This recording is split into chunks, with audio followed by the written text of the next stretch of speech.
Hello and welcome. I am Stevenson, and I have received a few requests to do something of a podcast type episode.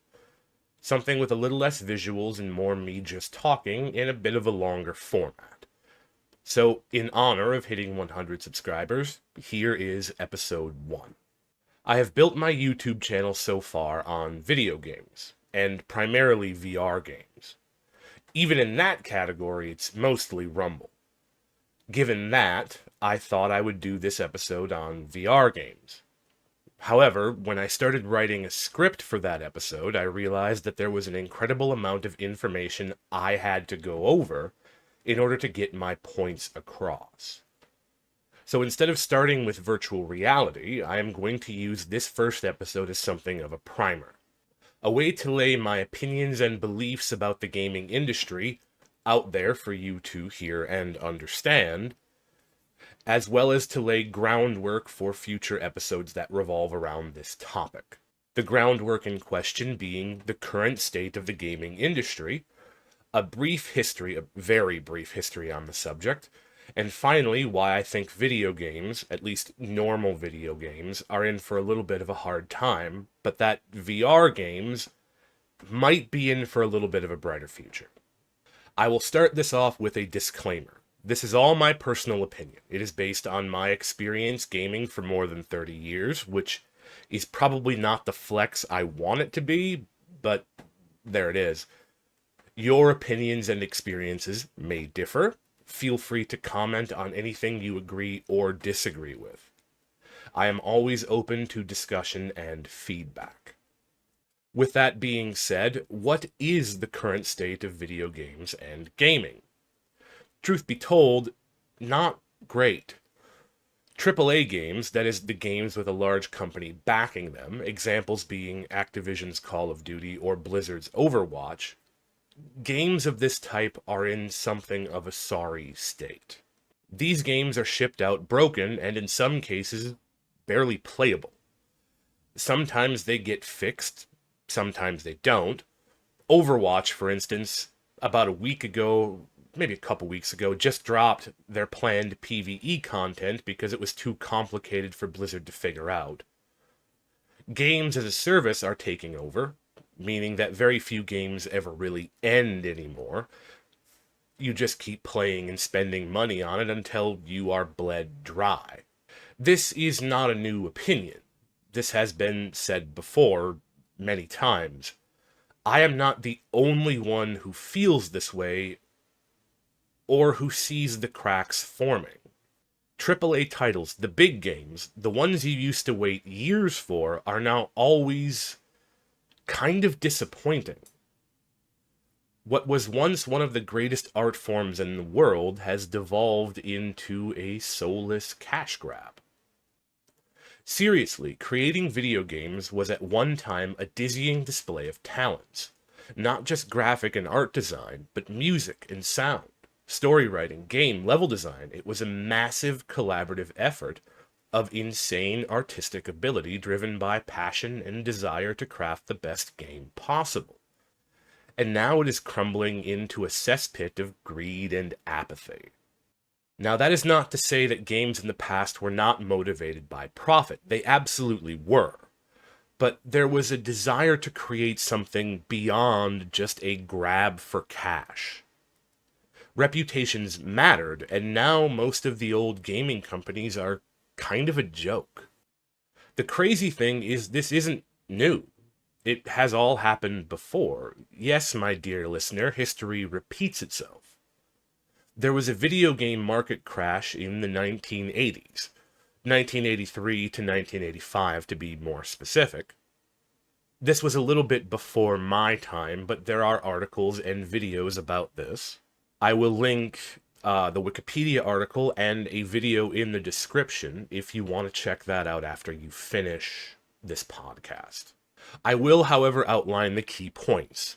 During 1983, the market was flooded with far too many consoles. This led to a huge production of poor quality games for those consoles. This led to a lack of consumer confidence, which caused many people to quit buying games altogether. Any of that sound familiar? Now, by all accounts, the main thing that saved video games as a medium was Nintendo. But we'll touch on that in a little bit. For now, let's focus on what makes modern AAA games, specifically, so bad. Now, I am no artist. I neither know how to draw or paint. Although, even to my untrained eye, it is easy to see graphics have been improving drastically for a long time, and will most likely continue to improve even more. Though this brings with it a set of downsides. As graphics grow in scope, so does the code needed to store and render those assets. More code means more opportunities for something to go wrong, meaning anything from funny graphical bugs to your system getting bricked is now far more common. I am also no musician, so I can't offer much of an opinion on video game music.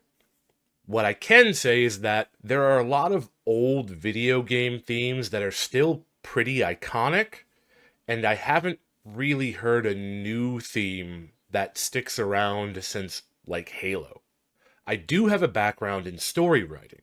This is an aspect that I will touch on, but not in a direct way. I think most people kind of understand what makes a story good, so I'm not going to directly go into that. I can if you'd like, but instead what I'm going to focus on is how level design can impact how a story gets told. To do this, I'm going to go back a long ways to the first video game that I ever remember playing, which is Duck Hunt on the NES, or the Nintendo Entertainment System.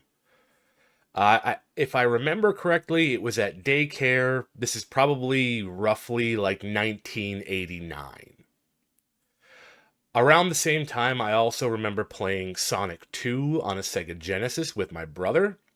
That would also have been at that daycare. But if you are old like me, you may remember these games. But if you don't remember them, or if you don't know them, let me give you a brief rundown. Duck Hunt takes place in a field of grass with a few trees in it. Pixelated ducks would jump out of the grass at random, and you would try to shoot them out of the sky with an attachment for the console called a light gun. The field never really changed. It was basically one level you played over and over again, shooting at ducks.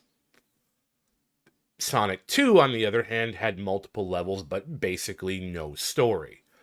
I don't remember any text or cutscenes explaining the game to me. However, at the time, each game came in a little cardboard box with a booklet, and the book would explain the controls and the basic story to you. Who the characters were, who the villain was, how they fit together. But if you didn't have those things, you were pretty much on your own to figure out how the game worked. My first real console was a Super Nintendo. I forget exactly when it was brought home, but I do remember staying up all night playing Super Mario World. It was a really good system, but more importantly for our topic today, games of that generation on that console could have the basis of a story. They could also include basic tutorials on how certain things worked in-game. The game still came with the little book, and truth be told, I actually really miss those little books. They were really nice to have, and the fact that younger folks don't get to enjoy that is kind of sad to me. Something else that changed with this generation was video game difficulty. You may have heard people in my age bracket complaining about how easy games are nowadays. This is because old games were brutal, like really brutal. There was a reason for that, though, other than elitism. In point of fact, it wasn't about elitism at all. It was to extend the life of the game. These old games were really short. A quick example, Super Mario Brothers on the NES, the first Mario game that you would think of, has a 100% speed run time of just under 19 minutes. While Super Mario World for the SNES has a 100% time of just over an hour and 20 minutes.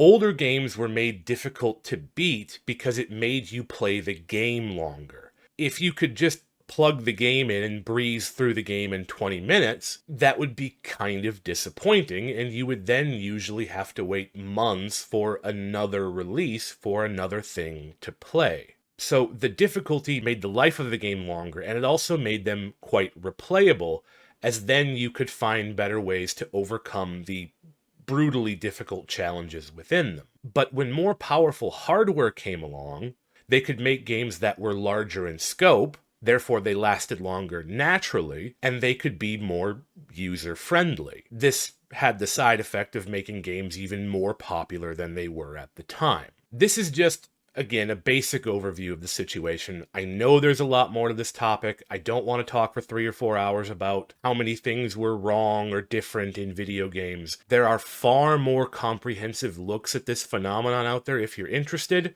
To bring it back around to the point I'm trying to make, with more powerful hardware came larger games. Larger games needed to be filled with more content, and innovation followed. The problem was that hardware was still fairly limited. Increasing the game size as well as game mechanics meant that developers quickly pushed up against the limits of what the hardware was capable of. Now, if you are in any sort of creative field, you might be familiar with the saying that limitations breed creativity. When you have to find a way to do something, but you can't do it in the most obvious way, you have to create a solution to that problem, and this leads to interesting solutions. So if you have larger games that have more mechanics, but you still don't have unlimited resources to be able to teach your players about every single mechanic with a text box or a tutorial level, you then have to come up with a way to teach people the game without those resources. An example of this is Super Metroid for the Super Nintendo. It is, in my opinion, a masterclass in level design.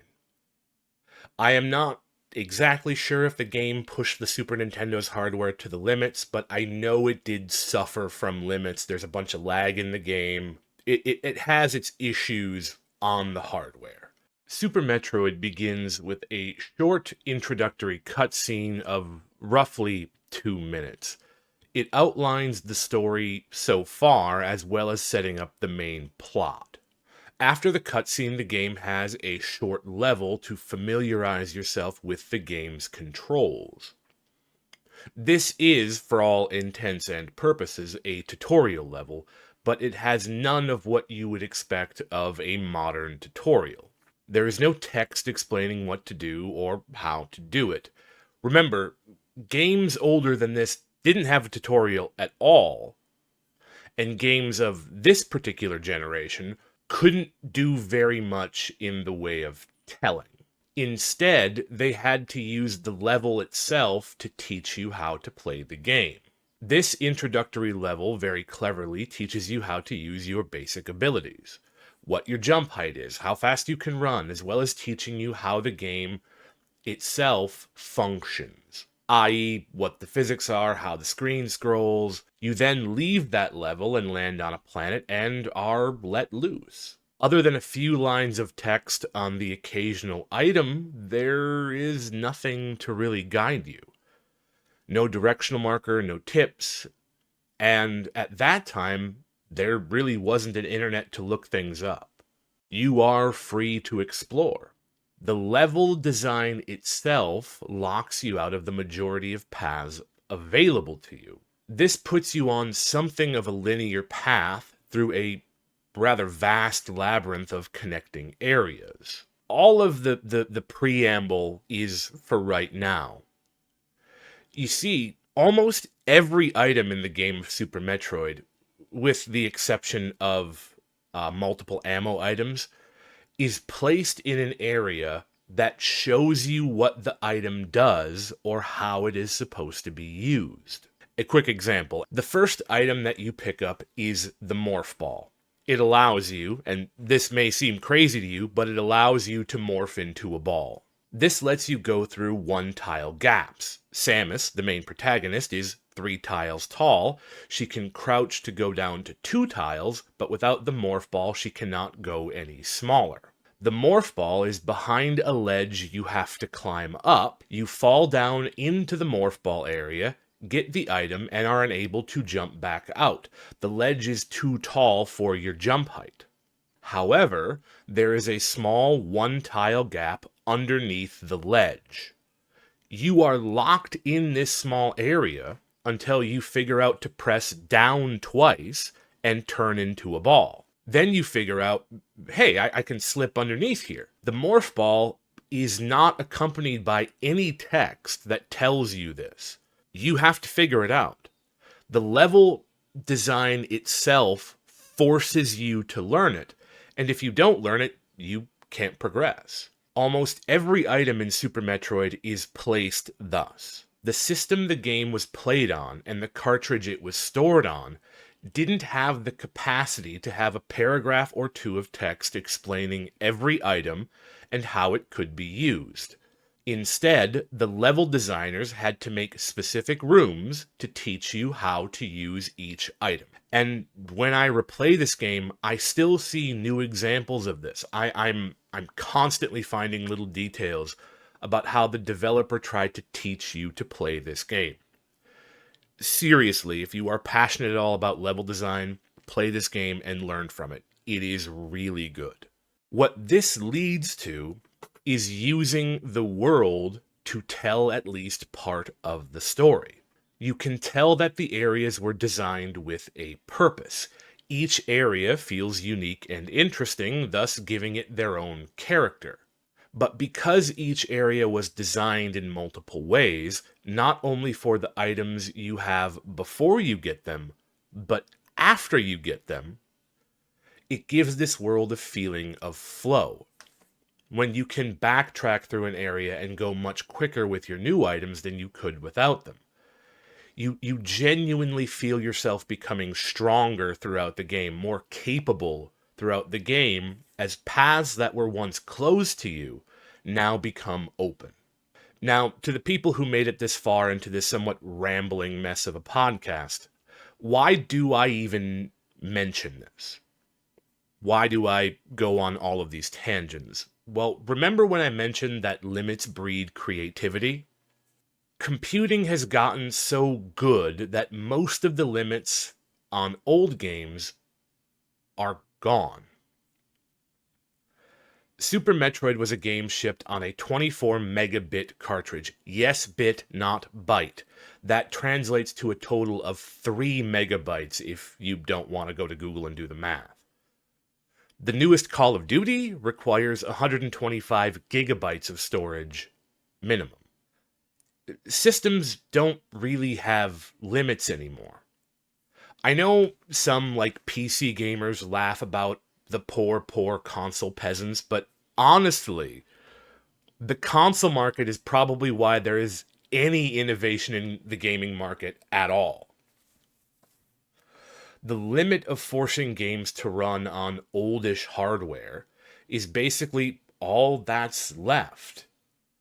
Although that is somewhat of a moot point, seeing as there really isn't a graphical limit anymore. The PlayStation 5 is insane when it comes to graphics. You don't really need clever art design to show off characters or levels.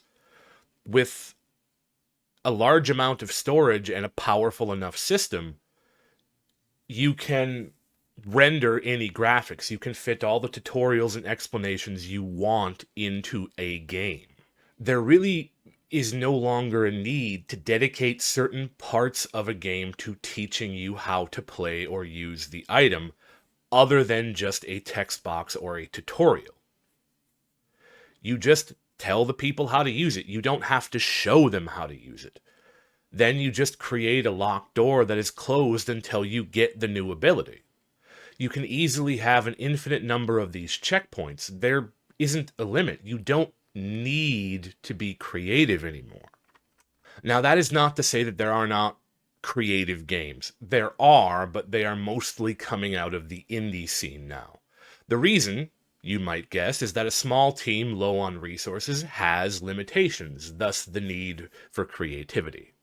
This is all an incredibly roundabout way of showing you two things. One, why modern games kind of suck, and two, why they most likely will never be as good as they used to be.